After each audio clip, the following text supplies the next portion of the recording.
में माला लेकर राम राम राम राम राम राम दिन रात लगे रहते हैं, और पड़ोसी के लिए महाराज पेट में छुरियां चल रही हैं, तो काय का भजन कैसा बनेगा?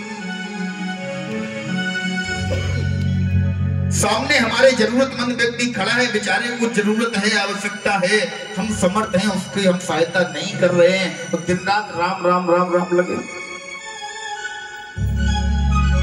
गोस्वामी बाबा ने भी कहा है, परहित सरिस धर्म नहीं भाई, पर पीड़ा सम नहीं अदमाई। भजन करने के लिए कोई जरूरी नहीं है केवल अपने आप को बदलकर, अपने विचारों को बदलकर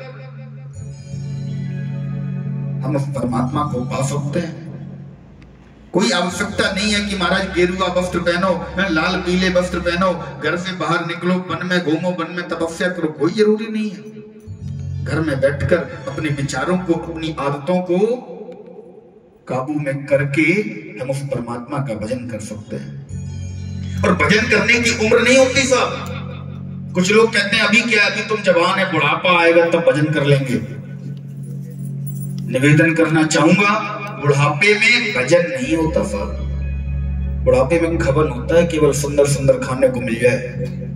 हाँ, बुढ़ापे में भजन नहीं होता। क्यों?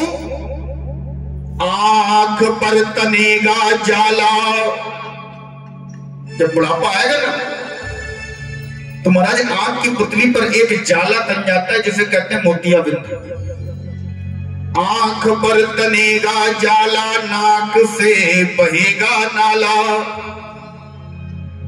लाठी से पड़ेगा पाला जरा जिंदगानी में। आप चल नहीं पाएंगे, आंख से कुछ साफ आपको दिखेगा नहीं, जरा सी हवा चलेगी जुकाम हो जाएगा, नाक से पानी बहेगा। इतना भी समर्थ नहीं होगा, पड़े पड़े बिस्तर में ही करोगे मलमूत्र त्याग, थूकते रहोगे वहीं रखी पीकदानी में। इतना भी सामर्थ्य तुम्हारी देह में नहीं होगा कि तुम उठकर बिस्तर से उठकर मलमूत्र का भी त्याग कराओ, थूकने भी बाहर चले जाओ। आवाज साफ नहीं निकलेगी, बाणी साफ नहीं निकलेगी।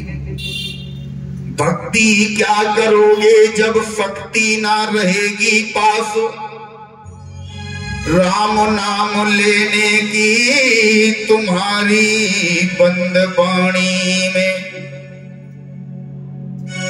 कपिल भगवान ने अपनी मैया से को बताया कि मैया जब बुढ़ापा आता है ना, जब अंतिम समय आता है, तो सबसे पहले पता है क्या होता है?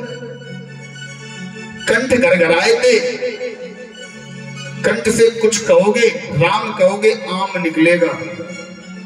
शरीर में दर्द रहेगा, राम कहोगे, बच्चे बाम सुनकर बाम दे जाएंगे, लो लगा लो, शरीर में दर्द खत्म हो जाए। इसलिए भजन कर मस्त जवानी में, बुढ़ापा किसने देखा है? भजन कर मस्त जवानी में, बुढ़ापा किसने देखा है?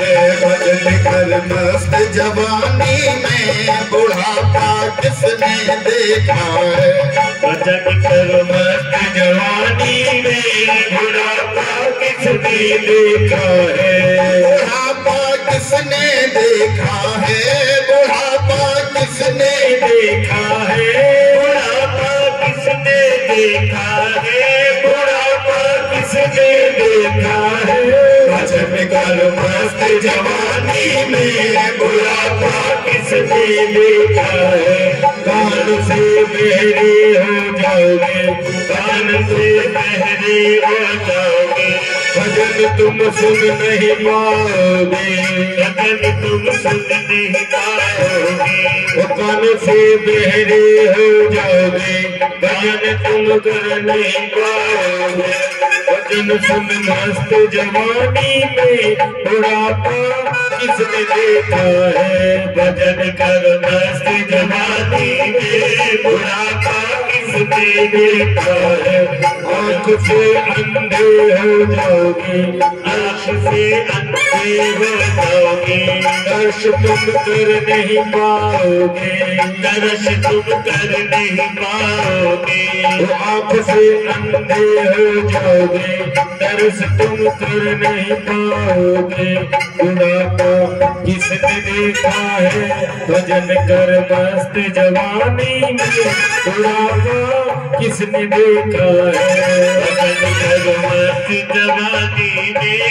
बुढ़ापा किसने देखा है।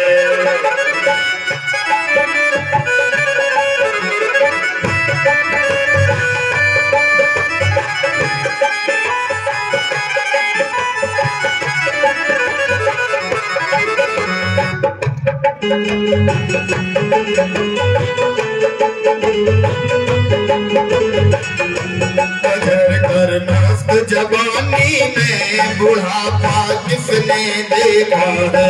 भजन कर मस्त जवानी में, बुढ़ापा किसने देखा है। हाथ से लूली हो जाओगे, हाथ से लूली हो जाओगे। माल तुम कर नहीं पाओगे, माल तुम कर नहीं पाओगे। दान कर मस्त जवानी में, बुढ़ापा किसने देखा है। दान कर मस्त जवानी में, बुढ़ापा किसने देखा है। भजन कर मस्त जवानी में, बुढ़ापा किसने देखा है। भजन कर मस्त जवानी में, बुढ़ापा किसने देखा है। बुढ़ापा किसने देखा है। बुढ़ापा किसने देखा है।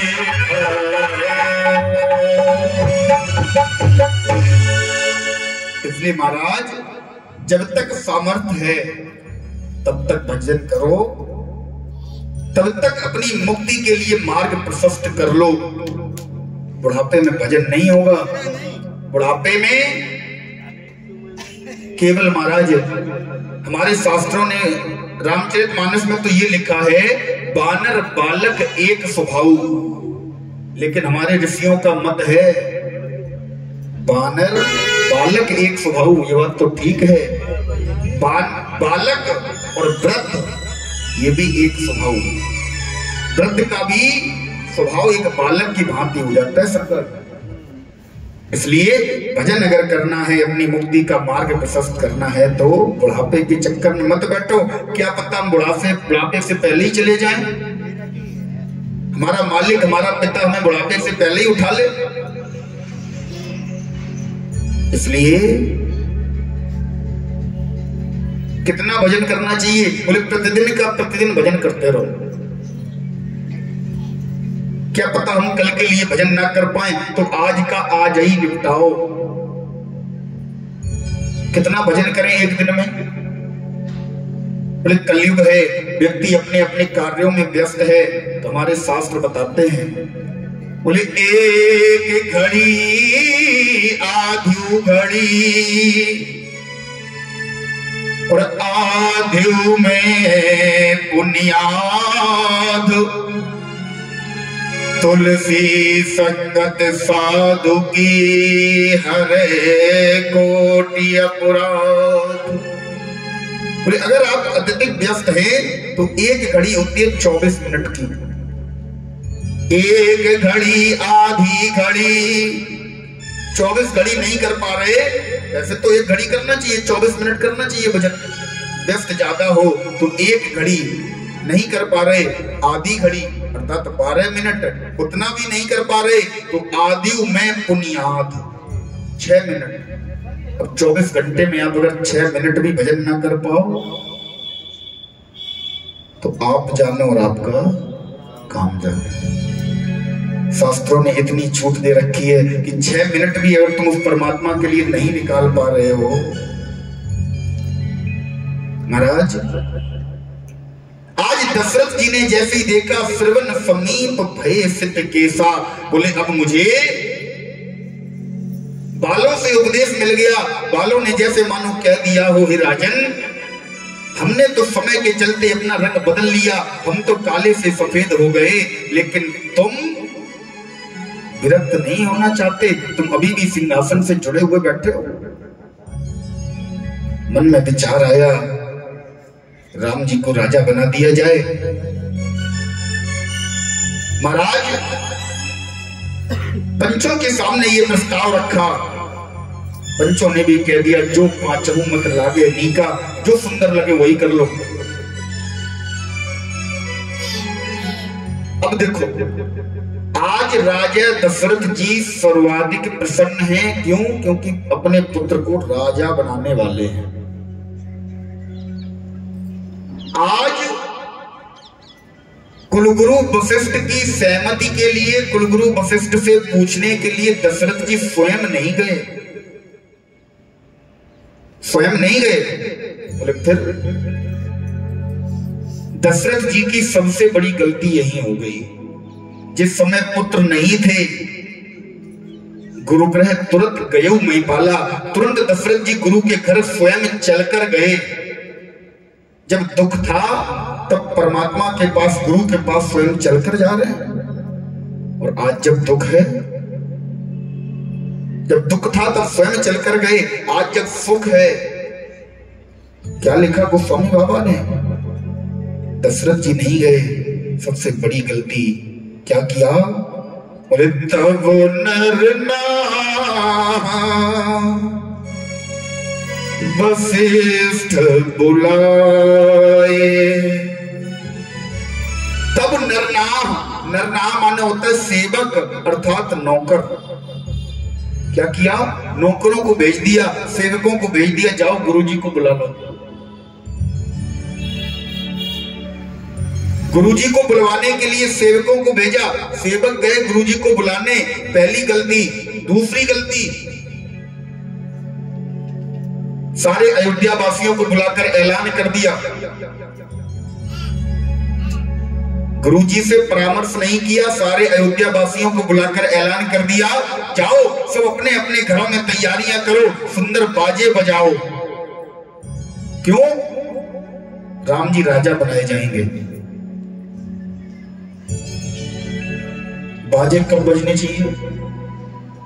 जब कोई कार्य हो रहा हो या हो जाए, उसके बाद तब खुशी मनाई जाती है।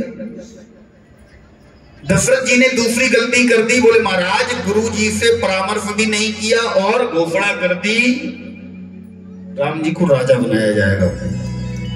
तीसरी गलती, बाजे बजने चाहिए थे कब? बोले जब राम जी राजा बनाए जा रहे हो, या जब राम जी राजा बन जाए तब। दशरथ जी ने आदेश दे दिया, जाओ बाजे बजाओ। वशिष्ठ जी आए। वशिष्ठ जी ने पूछा, बोले ये बाजे क्यों बज रहे हैं? बोले दशरथ जी ने कहा है बाजे बजाओ। क्यों? बोले राम को राजा बनाया जाएगा। बोले राम राजा बन गए? बोले अभी नहीं। बोले राम राजा बन नहीं पाए और अयोध्या में बाजे बजने लगे। इसका मतलब अब अयोध्या के ही बाजे बज गए। हाँ, अयोध्या ही के बाजे बजेंगे। आगे की अर्धाली में बाबा गोस्वामी लिखते हैं, बोले तब नर वशिष्ठ बुलाए, तब नर वशिष्ठ बुलाए, तब नर वशिष्ठ बुलाए, तब नर वशिष्ठ बुलाए। राम धाम सिख देने पठाए, राम सिख देने पठाए, राम धाम सिख देने पठाए, राम नाम जिसने बताए। तब नर नाम वशिष्ठ बुलाए, तब नर वशिष्ठ बताए। राम धाम सिख देने पठाए, राम धाम देवी सृष्टि बताए, नव नर नाम वशिष्ठ बुलाए, तब नरि नारायण वशिष्ठि बताए, नव नर नाम। वशिष्ठ जी को बुलाया। अब देखो नियम क्या कहता है, त्रेता युग का नियम ये कहता है कि बालक को, विद्यार्थी को शिक्षा पाने के लिए कहां जाना चाहिए?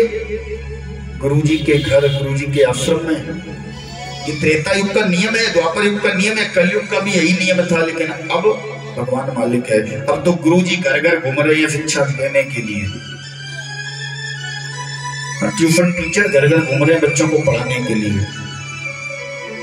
जब तक बालक के हृदय में गुरुजी के लिए सम्मान और समर्पण का भाव नहीं होगा, सेवा का भाव नहीं होगा, वो विद्या प्राप्त नहीं कर सकता। महाराज आज दशरथ जी ने सबसे बड़ी गलती ये भी कर दी है, गुरुजी आप आ गए, न बिठाया, न पानी के लिए पूछा, न महाराज चरण पखारे, सीधा कहा गुरुजी आप आ गए हो तो एक काम करो। बोले क्या? राम धाम, राम जी के धाम में चले जाओ, अर्थात कनक भवन में चले जाओ। बोले क्यों? गुरुजी को आदेश दे रहे हैं दशरथ जी, क्यों चले जाएं? बोले राम राजा बनाया जाएगा तो कुछ शिक्षा दिया। शिक्षा देने के लिए दशरथ जी गुरुजी से कह रहे हैं तुम राम के धाम में चले जाओ। सबसे बड़ी गलती दशरथ जी की। दशरथ जी ने फिर हाथ जोड़कर पूछा, बोले गुरुजी ये बताओ कोई मुहूर्त निकालो। वशिष्ठ जी जानते हैं कि दशरथ तुमने अयोध्या में पहले ही बाजे बजवा दिए, अब तो अयोध्या के बाजे बजने हैं। तुम जिस कार्य को विचार करके बैठे हो, अगर तुमने बाजे ना बजवाए होते, देवताओं को खबर ना लगी होती, तो एक बार हम मान भी ले राम राजा बन जाते। तुमने पहले ही सबको बता दिया, अब तुम हमसे मुहूर्त पूछ रहे हो, क्योंकि मुहूर्त होता है। दशरथ अभी भी कुछ नहीं बिगड़ा, बेग विलंब न करी नृपो, बिल्कुल भी विलंब मत करो, कुछ भी औपचारिकताएं मत करो, तुरंत राम को बुलाओ। अगर तुमने पहले से सबको बता दिया है, अयोध्या में तुमने घर घर बाजे बजवा दिए, अब एक काम करो, अगर तुम्हें राम को राजा बनाना है तो बेग विलंब न करी नृपो, साजिए सबे समाज, सारे समाज को बुलाकर तुरंत तिलक करो। बोले गुरुजी मुहूर्त? बोले कोई मुहूर्त नहीं। देखिए वशिष्ठ जी ने कितनी चालाकी से खेल खेला। बोले 100 दिन अगर हम मुहूर्त बता देंगे और उस मुहूर्त में राम जी राजा न बन पाए तो लोग कहेंगे वशिष्ठ जी ने मुहूर्त कैसा छाटा, बताओ इतनी बड़ी आफत आ गई। इसलिए 100 दिन सुमंगल दिन तबही, जब राम हो जुबराज, वही दिन सुमंगल है, वही दिन शुभ है जिस दिन राम जी राजा बन जाएं। किसी भी दिन बना दो। अर्थात मानो वशिष्ठ जी कह रहे हो अभी वो शुभ दिन आया ही नहीं है, अभी वो मुहूर्त आया ही नहीं है जिसमें राम जी राजा बनाए जाएं। महाराज वशिष्ठ जी राम जी के दरवाजे पर गए। राम जी ने को पता लगा गुरुदेव राम जी के दरवाजे पर आ रहे हैं, गुरुदेव राम जी के महलों की तरफ आ रहे हैं। राम जी ने जैसे ही इस बात को सुना, राम जी भाग खड़े हुए। गुरुदेव, रास्ते में ही गुरुदेव मिल गए। बोले गुरुजी कहां जा रहे हो? बोले तुम्हारे ही पास आ रहा था। राम, क्यों? तुम्हारे पिता ने मुझे तुम्हारे पास भेजा कि जाओ कुछ शिक्षा दे आओ। राम जी ने कहा मेरे पिताजी ने? दशरथ जी ने? बोले हाँ। दशरथ जी ने इतनी बड़ी भूल कर दी, राम के दरवाजे पर गुरुजी को भेजा। अरे गुरुदेव, आप तो सर्वश्रेष्ठ पूज्य हमारे कुल पूज्य हैं। अरे कोई काम अगर पड़ भी गया तो राम को कह दिया होता, राम आपके दरवाजे पर हाजिर हो जाता। सारे तीर्थ धाम आपके चरणों में, हे गुरुदेव प्रणाम आपके चरणों में। हे गुरुदेव, ये राम आपसे बार बार क्षमा प्रार्थी है, आपसे बार बार क्षमा मांगता है। इधर दशरथ जी ने विचार किया, सारे महलों को अपनी देख रेख में, अपनी अध्यक्षता में स्वयं सुसज्जित करवा रहे हैं। देवताओं ने जैसे ही देखा कि अयोध्या में बाजे बज रहे हैं, अयोध्या सजाई जा रही है, बोले क्यों? किसी ने बताया राम राजा बनने वाले हैं। महाराज, ये देवता अपने स्वार्थ के लिए किसी का भी घर फोड़ सकते हैं। ये रहते जरूर ऊंचाई पर हैं, ये हैं जरूर ऊंचे। गोस्वामी बाबा लिखते हैं, ऊंच निवास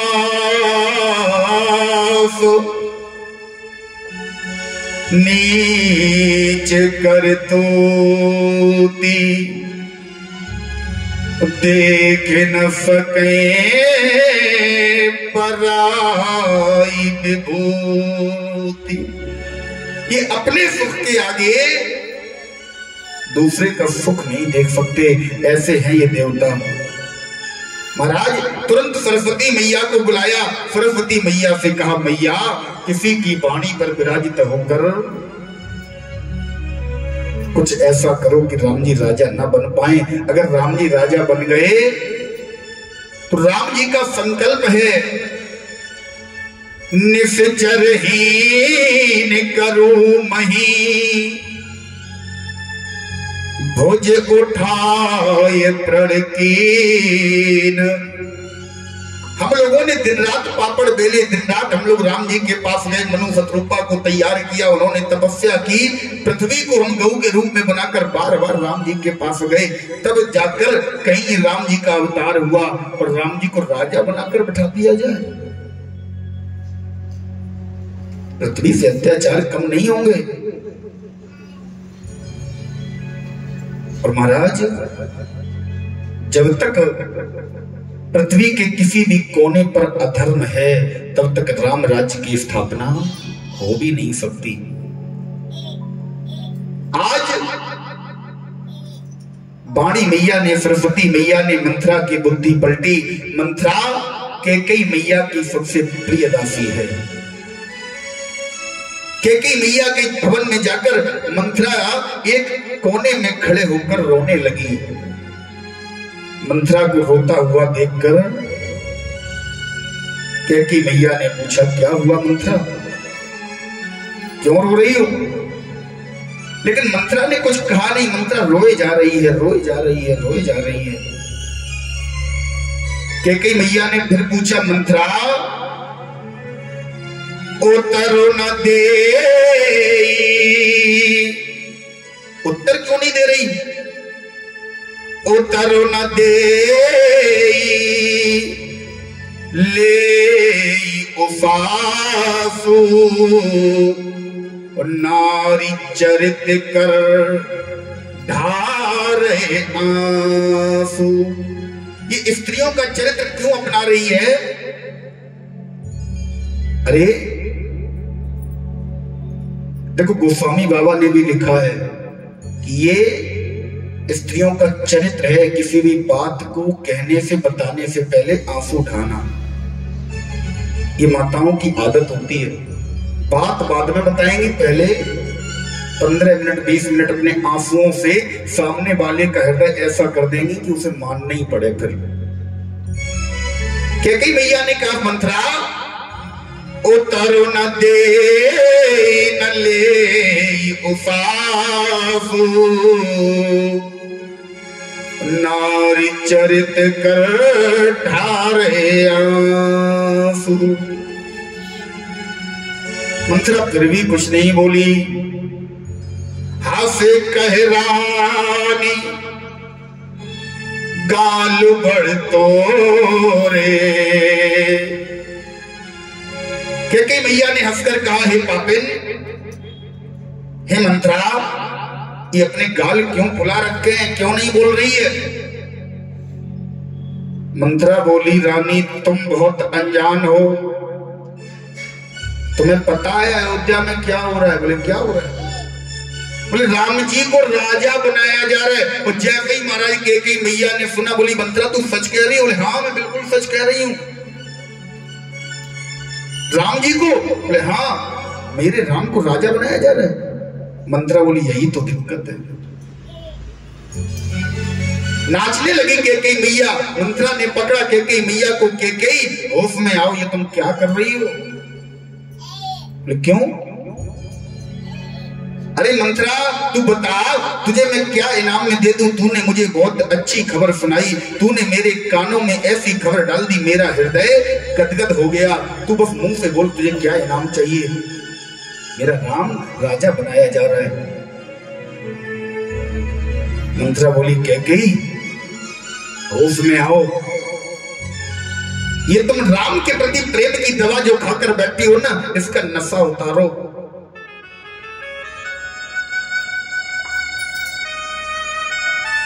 ये तुम कौन सा ढोंग रचा रही हो कि तुम्हारा राम तुम्हारा राम? तुम नहीं जानती कैकेयी, भरत यहां है नहीं। इसी बात का फायदा उठाकर कौशल्या ने राजा दशरथ के कान भर दिए हैं। भरत है नहीं, लक्ष्मण शत्रुघ्न को कोई मतलब नहीं, राम को राजा बनवा दे। सुमित्रा तो वैसे ही बेचारी भोली है, उसे क्या करना? उसके दोनों पुत्र, उसका लक्ष्मण तो वैसे ही दिन रात राम राम राम राम लगा रहता है। एक बात ध्यान रखना कैकेयी, अगर राम राजा बन गया तो भरत होगा राम के चरणों का सेवक और तुम होगी कौशल्या की दासी। जैसे ही इतनी बात सुनी, महाराज क्रोध आ गया। कैकेयी मैया एकदम से बोली, क्या कह रही है तू? तेरी बुद्धि खराब हो गई? चल भाग यहां से चांडालिन,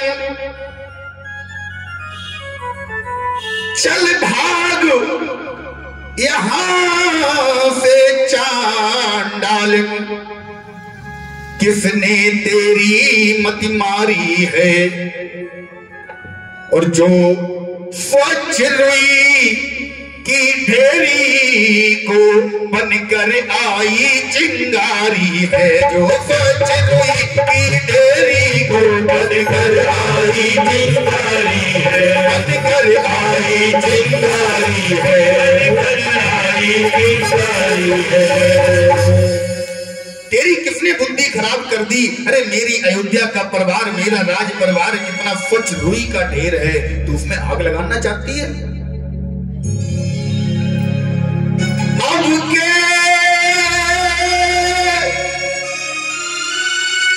अब की जो ऐसे बचन कहे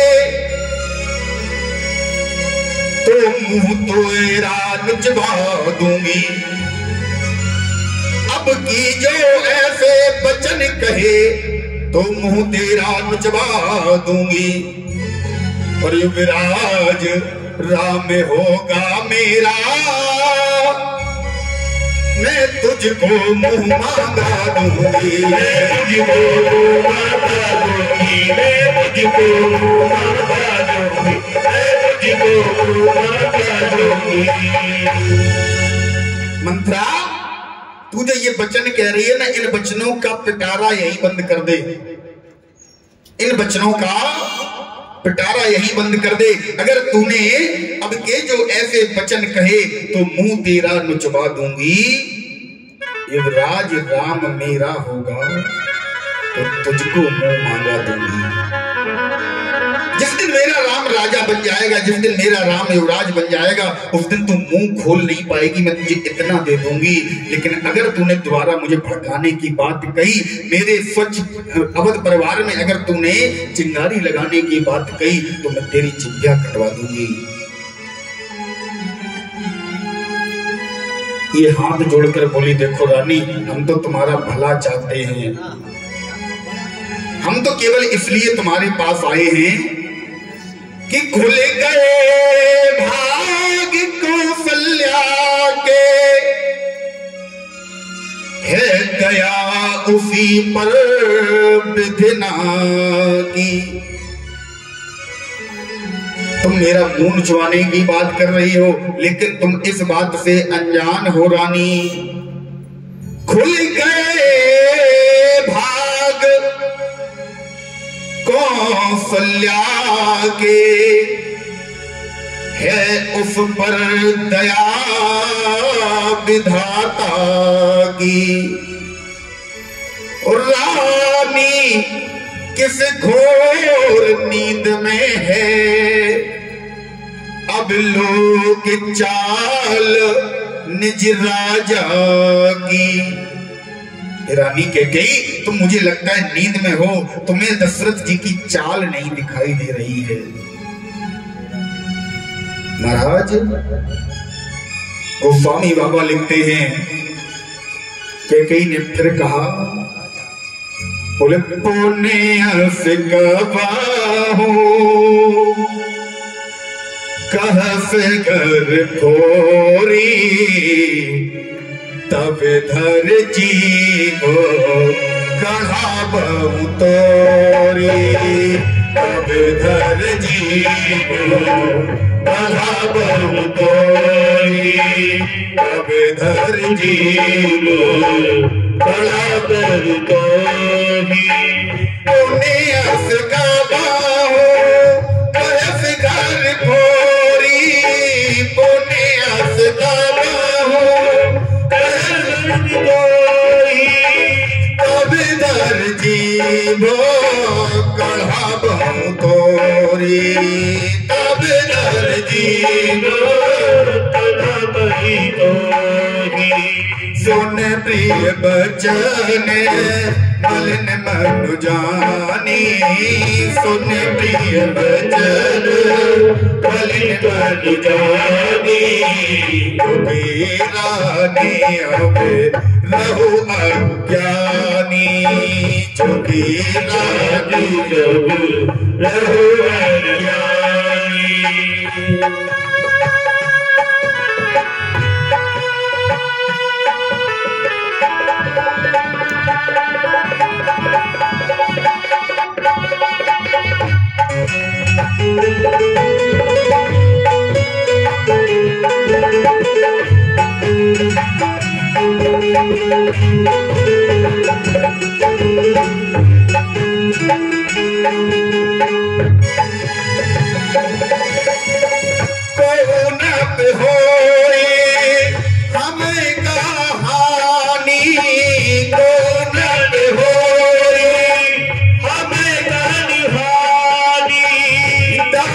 छोड़े नाता हुई रानी, छोड़ी नाता कहू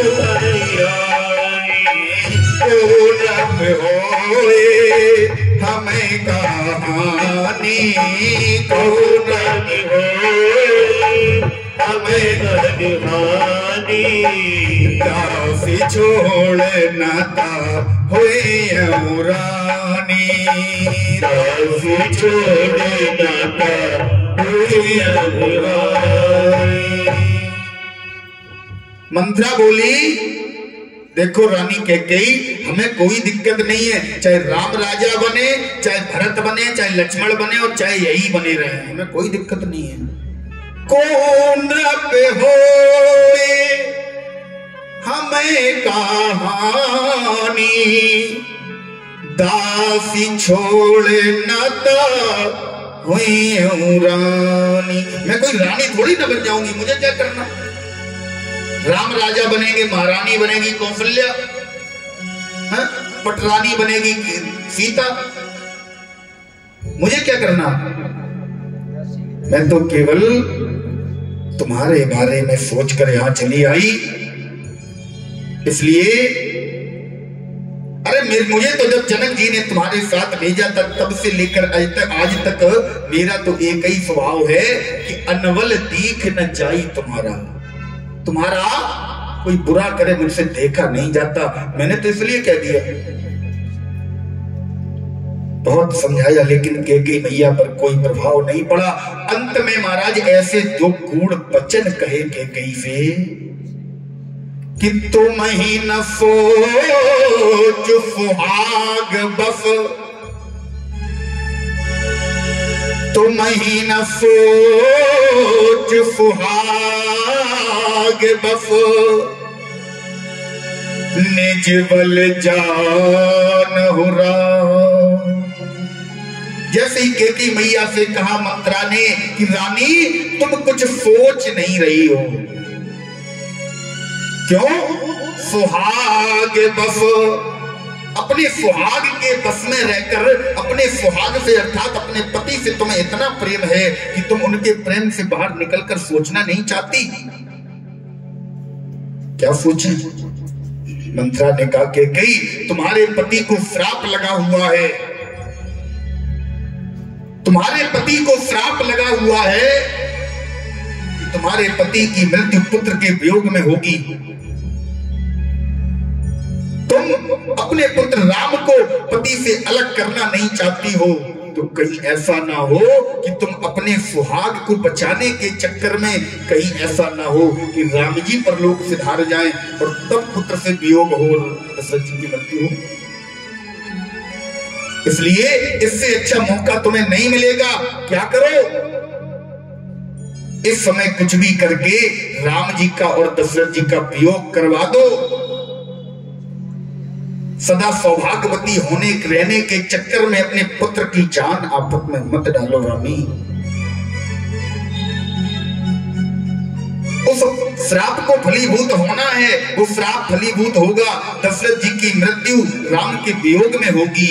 तो कहीं ऐसा ना हो कि राम को कुछ हो जाए तब दशरथ जी को वियोग हो। इसलिए रानी जैसे ही कहा मंत्रा मैया ने कैकेयी से, महाराज कैकेयी की बुद्धि में बात फिट बैठ गई। याद आ गया राम ने भी मुझसे यही कहा था, राम ने भी मुझसे वरदान मांगा था कि मैया मुझे किसी प्रकार अयोध्या से बाहर भिजवा देना। आज कैकेयी मैया ने मंत्रा से पूछा, मंत्रा तुमने रास्ता दिखाया, अब ये तो बताओ चलना कैसे है? मंत्रा ने कहा रानी याद करो देवासुर संग्राम, जबकि तुम्हारे दो वचन दशरथ जी पर उधार हैं। दुई वरदान भूप सन मांगो, वही दो वरदान दशरथ जी के साथ पास से आज तुम मांग लो। देवताओं ने अपना कार्य कर दिया, मंत्रा ने अपना कार्य कर दिया। आज कैकेयी मैया ने देखो, प्रत्येक राजभवन में एक कमरा होता था जिसका नाम था कोप भवन, अर्थात गुस्सा वाला कमरा। हमारे पूर्वज बहुत होशियार थे, घर में सब कुछ बनवाए, चाहे एक कमरा कम बनवाया जाए लेकिन गुस्सा वाला कमरा जरूर बनवाएंगे। कोप भवन बोले किसी को गुस्सा है तो उसी कमरे में जाके बैठ जाओ, तो कम से कम घर के माहौल से क्रोध दूर तो रहेगा, अलग एक कोने में। और आज हम लोग सारे कमरे बनवाते हैं, dressing room, dining room, kitchen room, boss room सब बनवाते हैं, बेडरूम, लेकिन एंगल रूम कोई नहीं बनवाता। क्यों नहीं बनवाते? इसी का प्रभाव है कि घर में सबके लिए तो जगह है, तो गुस्से के लिए जगह ही नहीं है, कलेश के लिए जगह ही नहीं है, तो महाराज फिर कलेश पूरे घर में फैलता है। जहां जगह मिलती है वहीं फैलता है। किचन में जगह मिली, किचन में फैल गया। पूजा करते हुए पूजा वाली स्थान पर जगह मिली, वहीं फैल गया। इसलिए घर में एक कमरा निर्धारित करो, बोले किसी को गुस्सा है तो यहां बैठो, तुम्हारी समस्या का समाधान यही किया जाएगा।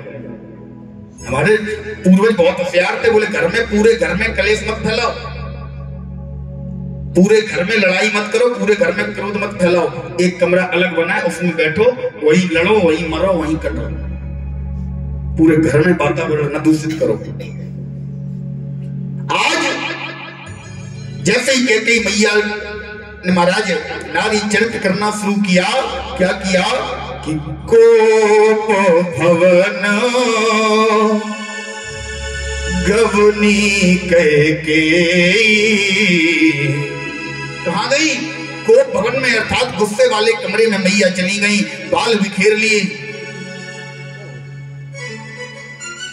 आभूषणों को उतार कर फेंक दिया। आभूषण पहले माताएं कब उतारती थी? जब कुछ बुरा हो जाए, गुस्सा आ जाए। बाल कब बिखेरती थी? जब कुछ बुरा हो घर में। और आजकल तो पता ही नहीं चलता महाराज, माफ करना, माताओं को देखकर, बहनों को देखकर कि गुस्से में हैं या सुखी में।